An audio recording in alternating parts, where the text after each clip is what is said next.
Hello, and welcome to the Venue Coach Blueprint for Owners. I'm Kyle Labar. This podcast is all about helping you fill your wedding venue with more bookings, earn more from each one, and keep your customers happy for a long time. We'll also talk about some tough times and big lessons that I've learned along the way. Let's dive in together and make your venue the best spot for weddings.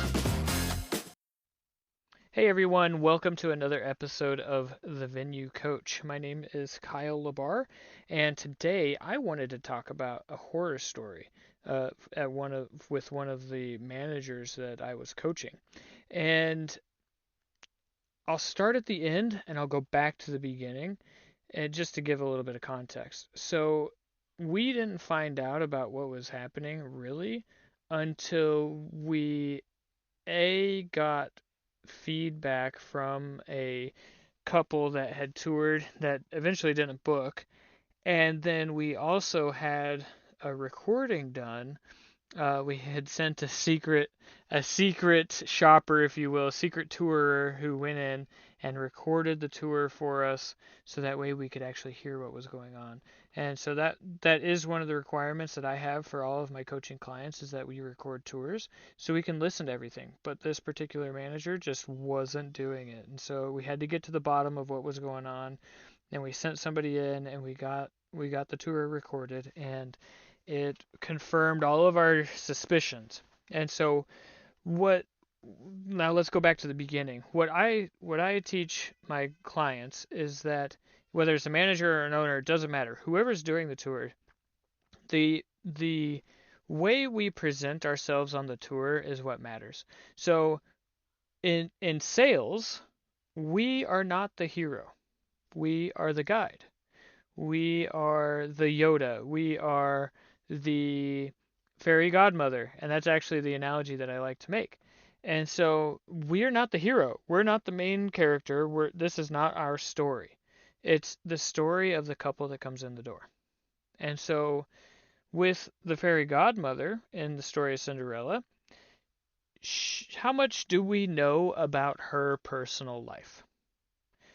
Nothing. We know nothing about her personal life. What do we know? Well, we know that she can turn pumpkins into carriages. She can turn mice into horses. She can spin a beautiful gown out of nothing and get Cinderella off to the ball to have the night of her dreams to dance with Prince Charming, right? So, in that whole story, we don't learn anything about her backstory. We don't know anything about the fairy godmother.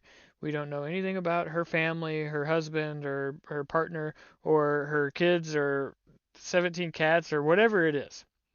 And so that's kind of the point, because it's not her story.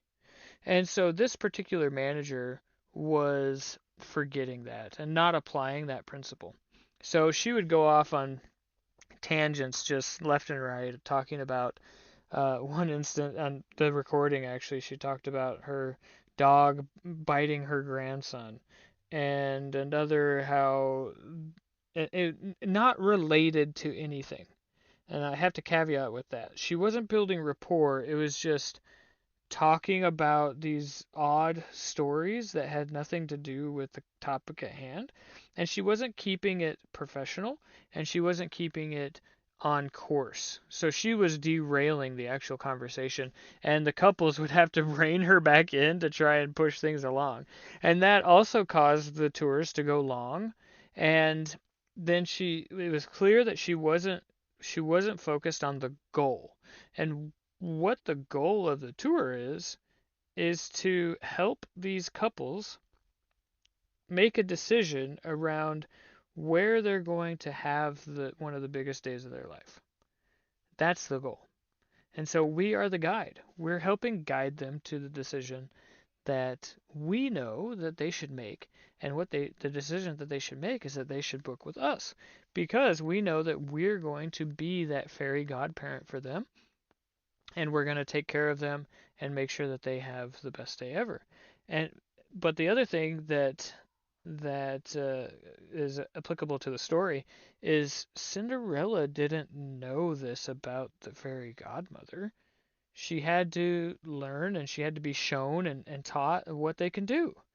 And so that's the other piece of it is the prospect does not know what it is that you do. They don't know the value. They don't know any of that stuff until you tell them. And so you have to tell them about how amazing you are. And it's not a, oh, look at me, I'm so great, I'm so great, let me badmouth all the other venues. No, actually it's not even about that. It's it's impressing upon them an emotion that you are there for them and you're going to take care of them. And so unfortunately this other manager was not doing that, not even close. And so the recommendation after that recording and after the confirmation was that the position she wasn't right for the position. And so we were able to help facilitate getting a new manager in place who was perfect for the role. And so, yep, that's just a little um, horror story that we encountered. And it. The good thing is that you can find someone better if you have a similar situation like that.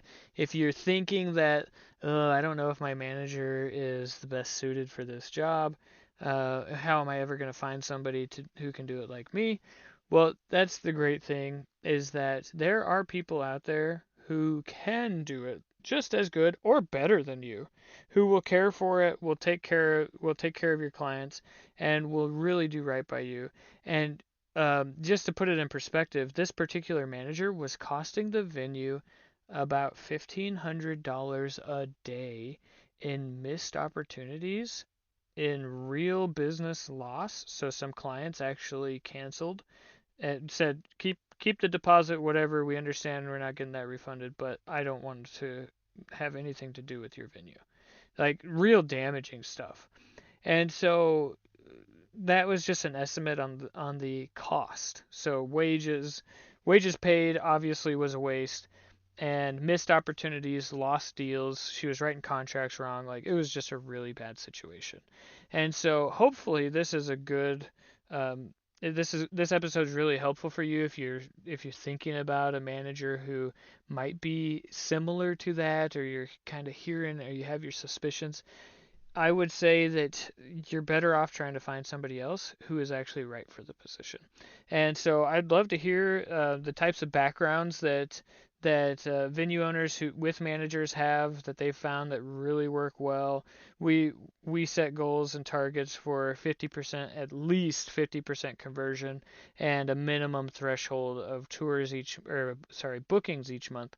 And so that's kind of how we keep our managers on task and on target, and we set up a good pay and compensation structure around that. But that's another topic for another day. But I hope you found value in the story, and feel free to like and share if you found this useful. And if not, well, keep listening, and we might have something good for you. Until next time, bye.